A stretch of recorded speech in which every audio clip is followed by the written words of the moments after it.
गुवाहाटियाव फैबाय गामिनिफ्राय 3 बोसोरनिफ्राय फिसा लाना स्कुलाव कलेजनानै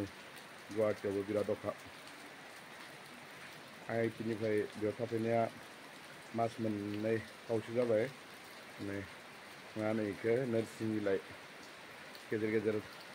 बयलारफोरजों नाफोरजों एवना जायो फुदुंना जायो जोंहा बेयाव बेखिनियाव मैगं फोदोंमोन न'आव थाहैनानै दांनो मोनासै साफा खालामनो मोनासै भिन्दि आरो मैथा दंमोन मैथाखौ दा सौखा गारबाथाय गाबोन समफोर खाना जानांसिगोनसो बेसे रज'दोंबा एसे रज'दोंमोन रज'नायालाय जायगाया मोजाङानो थाग्रा गामिया ओमफ्रायो मा होनो खोरदै बिफां मोनजायानो बिफां दाबाबो खिन्थु बाथ' माखा जादो बाथ' फैसोयो मैगङाबो नै हाग्राबारि दोनजोबदो हाग्राबारि दोननायनि जाहोनानो जाबाय मोख्राफोरा फैनानै जाफैलाबायखायो बेनिखायनो मा होनो माबाफोरखौ बे हाग्रा सिङाव थायना थाबाथाय जोगोनारफोरखौ नैबे फान्थावफोरखौ हाग्रायैनो दोनो मालिकआ आइडिया खालामनानै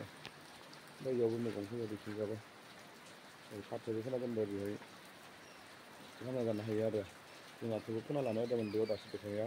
जोंहाबो फोना बैथिंजाय जोंहा फोना लादोंमोन अखा हानानै आरो जोंहाबो फिसालाना गरम बन्द'आ केबि स्कुलना 40 देसमोन ना बेयाव न'आव गोबावथार थाहैनाय जाबाय बेनिखायनो नायनायबो जायासै एसे एसे मैथाफोरा रज'ना दङ भिन्दिबो फोदोंमोन आलुबो गायदोंमोन बानलु बिफां मा जायो नायनोसै र' अखा गारबासो नायनांसिगोन गाबोन समफोर मैया मोनायावसो मोनफैदो मोनायाव फैना रुम साफा खालामनाय मा साफा खालामनाय नायनायानो जायासै बेखायनो अखाया बेयावबो देन्जार होखाबाय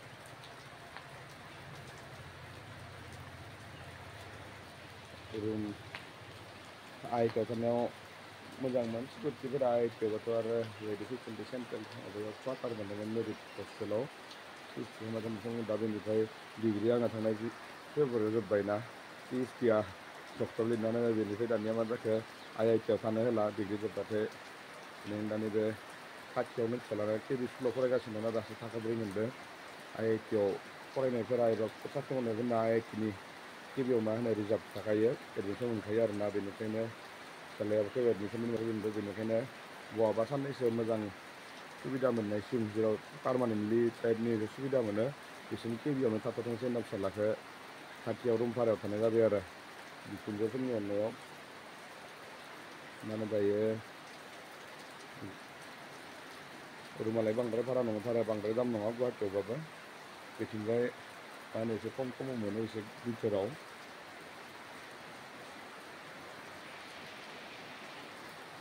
जों अखा हागासिनो दानो हाय लोगोफोर गुड मर्निं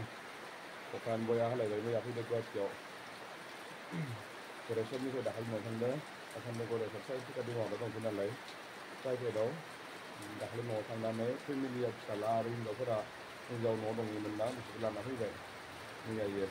लानानै दा गुवाहाटियाव बिसोर गालांफैलायनोसै आं गाबोन गरेस्वर थांफिनलायसिगोन दा बेखायनो माबा एसे खामानि दंमोन अखानि थाखाय ओंखारनो हाला बया अखा हाबाय ज्राम ज्रामनो दसे थांसिगोन अखा गारबाथाय स्कुटि पाम्प नांगौ दङ बेबायदिनो न'आव 1.5 मास जाबायना फेमिलिया बेनिखायनो जाग्रा लोंग्राबो जेबो गैया जानाङो हरावबो जाफैनायानो जायासै 8:30 मा होनो मोनफैनायालागै 8:00 जाफैदो ओंखारबोनायानो एसे लेट जाबाय नालाय न'निफ्राय जानाय लोंनायावनो गोबाव जाबाय दा बाजार खालामनो थांनो नागिरदों अखायानो बया हाबाय नुदोंना लोगोफोर अखाफोरखौ बया हादों गुवाहाटियावबो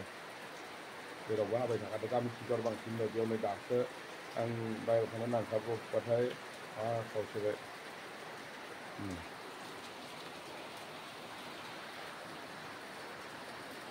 दाना मिथिं हाबफैबाया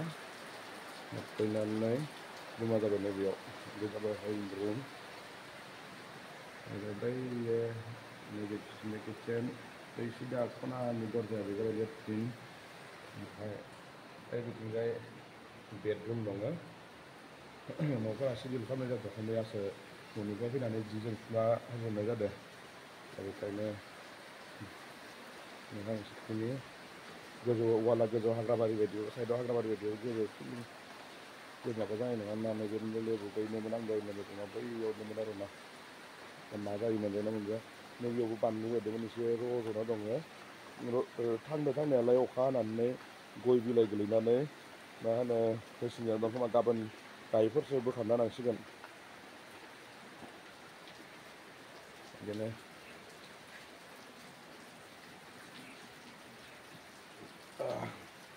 माबायदि मोनदों रुम गोदानखौ जोंहानिखौ कमेन्ट बक्सआव फोरमायहर बयबो अननानै लोगोसेनो आंनि बे चेनेलखौ साबस्क्राइब खालाम गोजोन्थों।